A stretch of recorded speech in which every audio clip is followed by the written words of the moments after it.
Saludos cordiales, doctora. Nosotros somos el grupo número 4 y nuestro tema es enterobacterias. Pues las enterobacterias son un grupo heterogéneo de bacterias gram-negativas entéricas cuyo hábitat es en el intestino humano y en el de los animales. Yo les voy a hablar sobre dos enterobacterias importantes. La primera es la Escherichia coli, que la mayoría de estas cepas van a ser comensales inofensivas y van a desempeñar un papel crucial en la digestión y en la producción de vitamina K. Las cepas patógenas de Escherichia coli se clasifican en función de su mecanismo de virulencia y de los cuadros clínicos que causan. Aquí vamos a encontrar las enteropatógenas, que son las causantes de la diarrea infantil, las enterohemorrágicas, que producen la colitis hemorrágica por Escherichia coli, que va a estar caracterizada por diarrea sanguinolenta y dolor abdominal, las enteroinvasivas, que son similares a los síntomas de la Shigella, las de toxina chiga, que producen la chigatoxina, que es la responsable de la colitis hemorrágica por Escherichia coli y del síndrome urémico hemolítico. Y finalmente las del factor de adherencia fimbrial, que son las causantes de infecciones del tracto urinario, neumonía y meningitis. En las manifestaciones clínicas vamos a encontrar la diarrea, que va a estar acompañada de dolor abdominal, náuseas y vómitos, también la fiebre, que es un síntoma común, la colitis hemorrágica, infecciones del tracto urinario, neumonía y meningitis.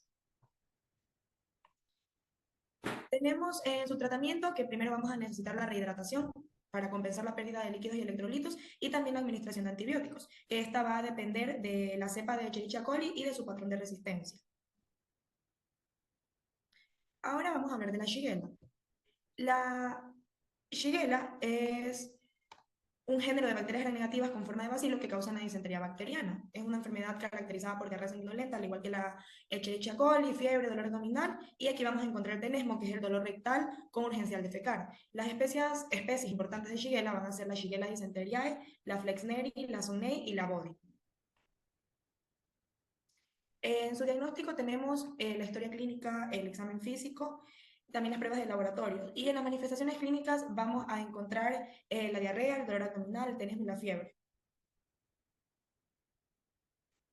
En su diagnóstico tenemos que se va a basar por una combinación de factores en los que se van a incluir los que mencioné anteriormente. Y en la prevención, al igual que en la Escherichia coli, tenemos que tener un buen aseo, tanto de nosotros como de los alimentos que vamos a consumir, ya sean las carnes que estén bien cocidas, también tomar agua potable.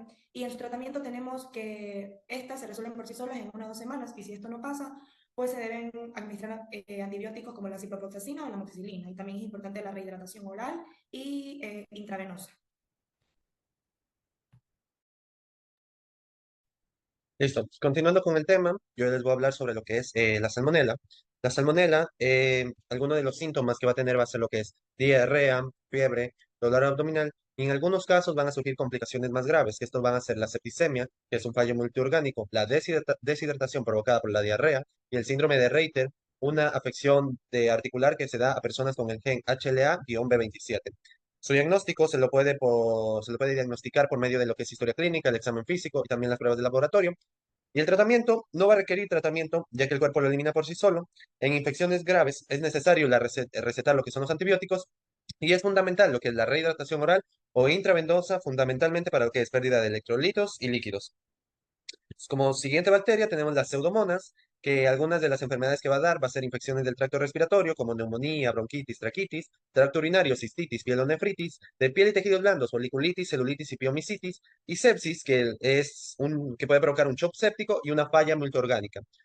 En las especies de pseudomonas de importancia médica tenemos la aeruginosa, que es la más común, la Setsuri, la menos común, y la acidovárica, la más rara, que se da específicamente a personas con el sistema inmunodeprimido. Los mecanismos de patogenicidad se van a hacer por medio de los lipolisacáridos, las endotoxinas, las toxinas, las proteasas y las biofilms. ¿Y cómo se les puede diagnosticar? Igualmente, por lo que es la historia clínica, examen físico y las pruebas de laboratorio. Una de estas podemos mencionar como la PCR. Bueno, ahorita vamos a hablar sobre la hemofilia. Estas son parte de la microbiota normal del tracto respiratorio superior de los humanos y pueden causar diversas infecciones, especialmente en lo que son niños. En las manifestaciones clínicas tenemos que las infecciones del tracto respiratorio superior tenemos la sinusitis, otitis media, faringitis y bronquitis. También hay infecciones graves como meningitis bacteriana, neumonía y epiglotis. Y los síntomas que va a presentar estas son dolor, congestión nasal, fiebre, dificultad para respirar, dolor intenso y rigidez en el cuello e incluso alteraciones mentales. El tratamiento que se va a usar para esta es los betalactámicos, que esta va a ser la primera opción, la quinolona o macrólidos. Ahora vamos a hablar sobre la bordetela. Esta bordetela va a tener como dos subtipos, bordetela pertussi, que es la principal causa de la lactoferrina, y la bordetela parapertussi, que esta es similar a la lactoferrina, pero un poco más leve. La toferina es una enfermedad respiratoria que va a ser altamente contagiosa. Los síntomas que va a presentar esta son tos espasmódica, exhalación prolongada, que esto es característico de esta toferina, que va a terminar con un sonido similar al del gallo, vómitos, fiebre, rinitis y conjuntivitis. Las complicaciones que puede tener son neumonía, convulsiones, encefalitis, hemorragia cerebral, incluso la muerte. El diagnóstico de esto se le da por medio de historia clínica, examen físico, prueba de laboratorio como la cultivo nasofaringeo, prueba PCR o serología. Y el tratamiento, pues se va a utilizar tratamientos macrolíquidos como acitromicina y claricitromicina. Bueno, siguiendo tenemos lo que es la brucela, que es un género de cocobacilos gram negativos facultativos intracelulares que causan la brucelosis. En sus síntomas más comunes vamos a tener que se encuentra lo que es la fiebre ondulante, la sudoración nocturna, dolores musculares y articulares, la cefalea, fatiga y otros síntomas. Como diagnóstico tenemos básicamente lo que es la historia clínica, examen físico, pruebas de laboratorio, que tenemos lo que es el cultivo, pruebas serológicas y pruebas moleculares. Y el tratamiento de la brucelosis básicamente es la combinación de dos antibióticos, que sería la doxiciclina y la estreptomicina. Tenemos también lo que son los bacilos gramnegativos, Vibrios, Campylobacter y Helicobacter. Vibrios, que son un género de bacterias gramnegativas con forma de bacilo curvo o en forma de coma, son móviles y aerobias facultativas. En sus manifestaciones clínicas tenemos que la cólera es una diarrea acuosa profusa, náuseas y vómitos, dolor abdominal, calambres musculares y la deshidratación severa. En la gastroenteritis por vibrio tenemos la diarrea acuosa, sanguinolenta, dolor abdominal, náuseas y vómitos y fiebre. Y en la septicemia por vibrio, fiebre alta, escalofríos, dolor abdominal y shock séptico. En su diagnóstico tenemos historia clínica, examen físico, pruebas de laboratorio, que encontramos lo que es el cultivo de heces, prueba de aglutinación in tubo, la prueba de ELISA y la prueba de PCR, que son comunes. Y el tratamiento sería la rehidratación para así, o sea, ya sea oral o intravenosa para controlar lo que son las diarreas y los antibióticos como la doxiciclina o la acitromicina.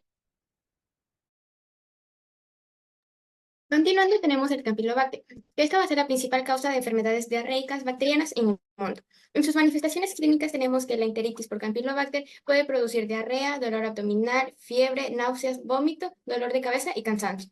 Y en complicaciones más graves tenemos el síndrome de Guillain-Barré, artritis reactiva, aborto espontáneo o parto prematuro.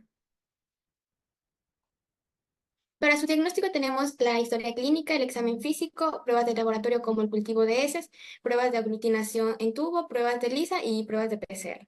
Y para su tratamiento tenemos que la mayoría de estas infecciones se curan por sí solas entre 1 a 2 semanas o se prescriben antibióticos como acitromicina o ciprofloxacina. Ya, el helicobacter. Este también se va a asociar a enfermedades gastrointestinales, en las cuales incluye la gastritis crónica, que esta va a presentar síntomas como dolor abdominal leve, indigestión y náuseas. Las úlceras pépticas, que sus síntomas son dolor abdominal intenso, ardor, náuseas y vómito. Y el cáncer gástrico, que este va a incluir la indigestión persistente, la pérdida de apetito, pérdida de peso inexplicable y dificultad para tragar, aunque las infecciones por el Helicobacter pylori pueden ser asintomáticas. Ya, para su diagnóstico tenemos la historia clínica, el examen físico, pruebas de laboratorio como pruebas de urea en aire expirado, las pruebas de antígenos en heces, endoscopía y la endoscopía con biopsia. Y para su tratamiento necesitamos un inhibidor de la bomba de protones y 2 antibióticos como amoxicilina o metronidazol. Y su tratamiento va a durar entre 1 a 2 semanas. Gracias.